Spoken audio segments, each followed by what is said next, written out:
Bonjour et bienvenue sur le podcast Couple Heureux. Je m'appelle Pascal Kionkion et je vais partager avec vous toutes les clés pour être heureux à deux.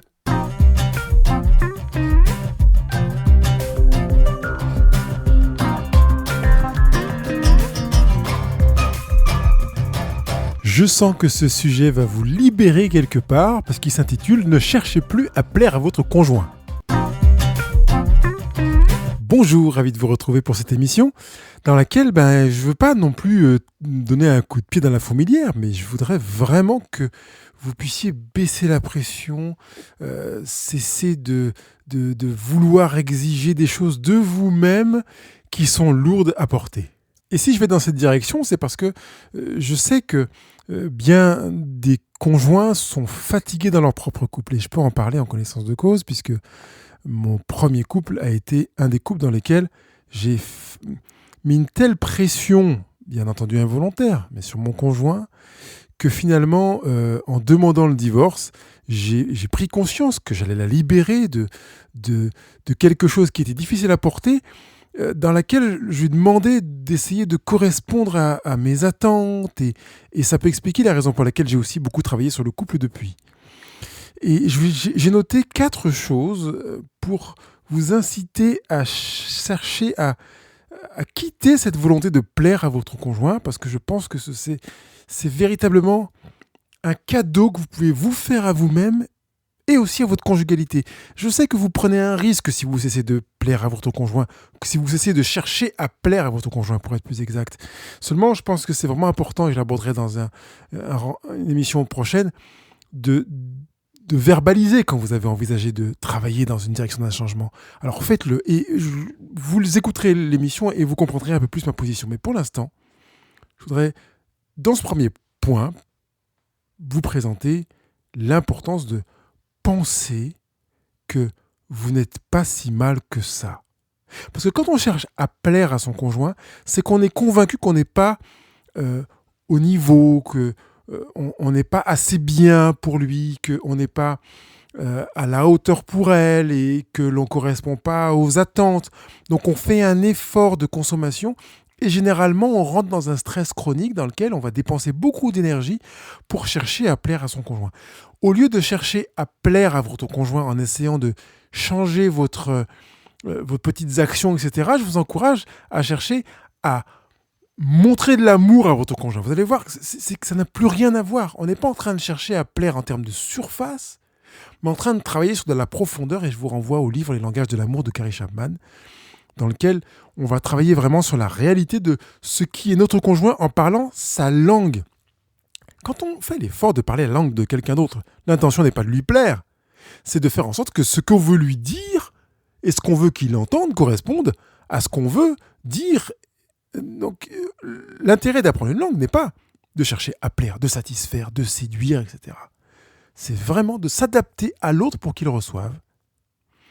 Et à partir de ce moment-là, on optimise la communication. Donc, quand on est dans une disposition qui consiste à chercher à plaire à son conjoint parce qu'on estime ne pas être à la hauteur, on n'est pas dans une approche communicationnelle dans laquelle on va fluidifier la relation.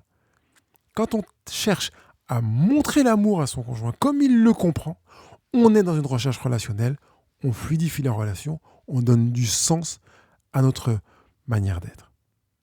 C'est important de comprendre aussi qu'il est pertinent de ne plus chercher à plaire à son conjoint parce qu'on ne peut pas plaire en permanence à quelqu'un. Intégrer l'idée que ce n'est pas parce que vous ne plaisez pas à votre conjoint ou parce que vous avez fait une chose qui ne lui plaît pas que ce que vous avez fait n'est pas bien, est mal, a été déplacé, etc.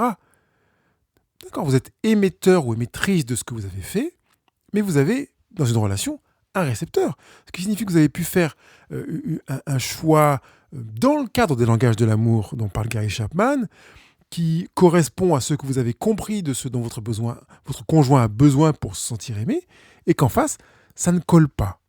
Si je prends le langage de l'amour cadeau, je dis bien souvent aux couples que j'accompagne que s'il est un domaine dans lequel on prend un risque quasiment permanent, c'est bien celui des cadeaux. Mais c'est valable à partir du moment où on prend une initiative, parce que même en service rendu, on peut se planter parce qu'en moment de qualité, on peut se planter en toucher physique, on peut se planter parce qu'on n'a pas touché au moment où la personne était en mesure de le recevoir et à l'endroit où elle s'est dit que, compte tenu de la présence de ses amis, elle trouvait acceptable d'être touchée à cet endroit-là.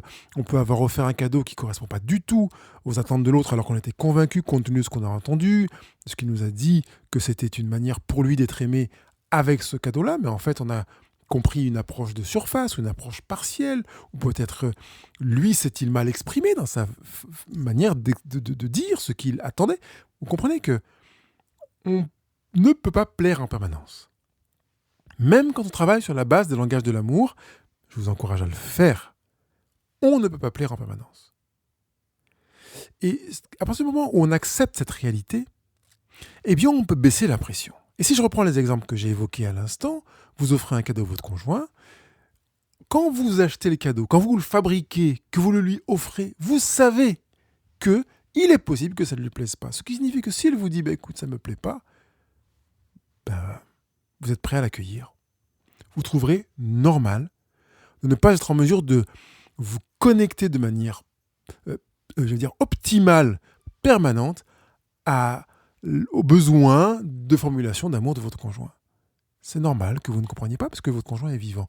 D'autant plus que, en plus d'être vivant, il est mouvant. Ce qui signifie que ce qui lui plaisait au mois de janvier peut ne pas correspondre à une satisfaction manifeste au mois de mars.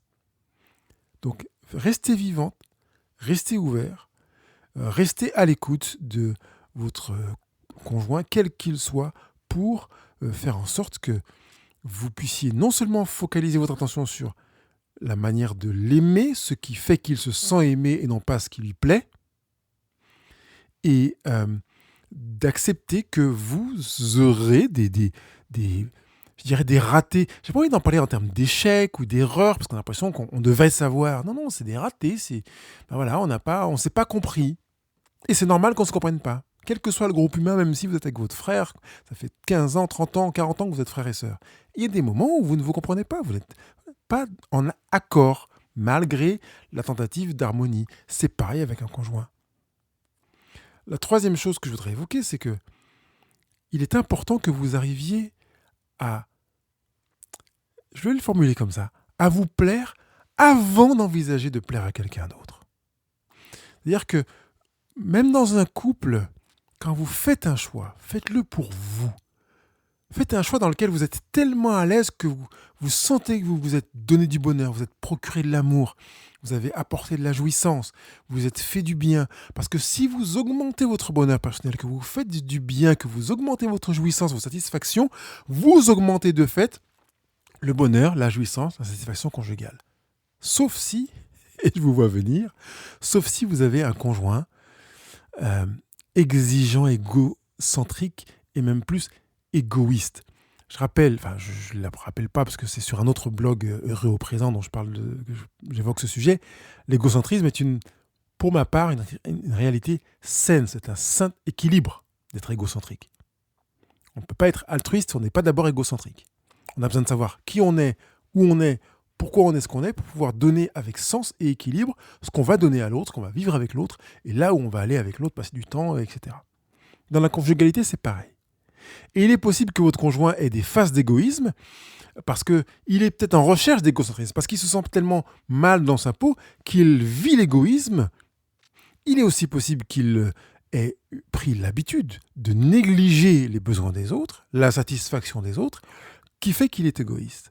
Quelle que soit la raison, vous avez, pour vous-même, besoin d'apprendre à vous plaire d'abord avant d'envisager de plaire à votre conjoint.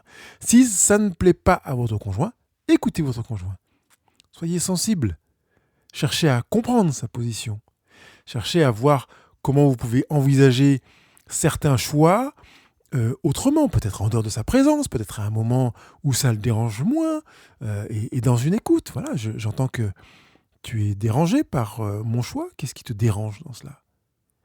Qu'est-ce qui pourrait me permettre de vivre ce que je veux vivre et que toi, tu ne le vives pas comme quelque chose de gênant, de dérangeant. Soyez à l'écoute. L'idée n'est pas de chercher à avoir l'autorisation de votre conjoint pour chercher à lui plaire.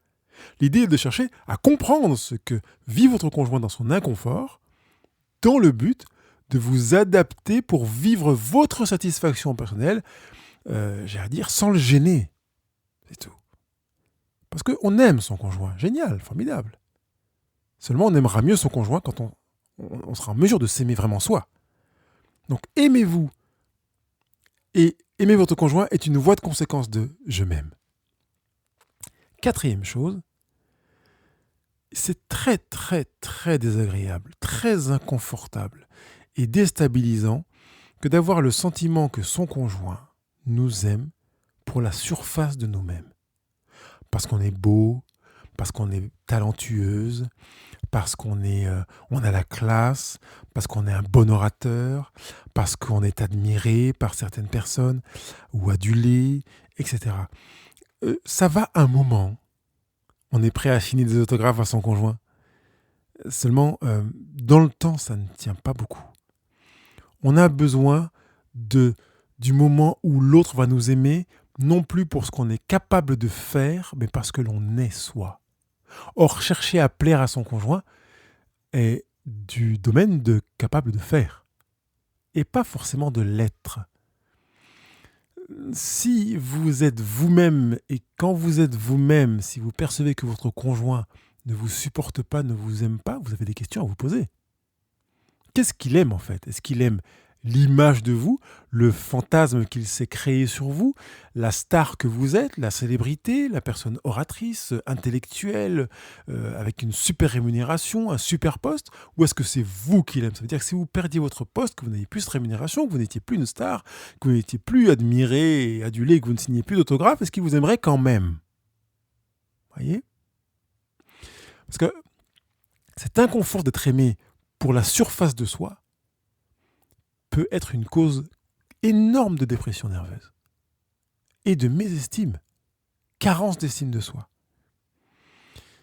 Il y a des décisions à prendre si vous prenez conscience de ça, ne serait-ce que d'aller en parler à votre conjoint, lui dire « j'ai l'impression que tu m'aimes pour la surface de moi. Est-ce que je me trompe ?» Mais il y a aussi des décisions à prendre pour vous-même, pour vous dire « je veux commencer à faire en sorte que mon moi profond émerge. » Et en ce sens, eh bien, peut-être aussi, là aussi, partager avec votre conjoint pour lui dire je voudrais que mon moi personnel émerge. Et baisser la place, l'envergure de la forme, de l'apparence de moi qui donne à nourrir une forme d'admiration. Quelque part, je vous invite de manière générale à prendre le risque d'être aimé pour vous-même. Ou bien d'être non aimé parce que vous êtes vous-même. Sortir de ce mensonge bénéfice qui fait que vous êtes en permanence en représentation et que vous vous fatiguez, vous vous épuisez à tenter de montrer quelque chose de vous. C'est valable aussi dans la parentalité, on veut montrer qu'on est un bon père ou une bonne mère, qu'on est sympa avec ses enfants, qu'on s'amuse avec eux, puis quand le conjoint est parti, on a vraiment ras-le-bol, quoi. On n'est plus les mêmes. Prenez le temps, prenez le risque d'être aimé pour vous-même. Parce que vous savez, au fond de vous, que quand vous vous posez la question « est-ce que mon conjoint m'aime ?», que si vous êtes conscient qu'il vous aime pour la surface de vous, vous répondrez non. J'aimerais que quand vous vous posez la question de savoir si votre conjoint vous aime, pour qui vous êtes vraiment, vous soyez en mesure de répondre oui, parce qu'il vous aime pour vous, pas pour la surface de vous, parce que vous êtes vous, avec vos défauts, avec vos limites, avec vos petitesses, vos faiblesses, etc. Mais c'est vous qu'il aime. À bientôt. Yes, vous avez écouté cette émission jusqu'au bout, alors merci et bravo. Et puis évidemment, partagez cette émission si elle vous a fait du bien. Peut-être même que ça peut être l'occasion d'échanger en couple à partir de cette émission pour continuer à être plus vous-même, aimer davantage pour qui vous êtes et être heureux en couple.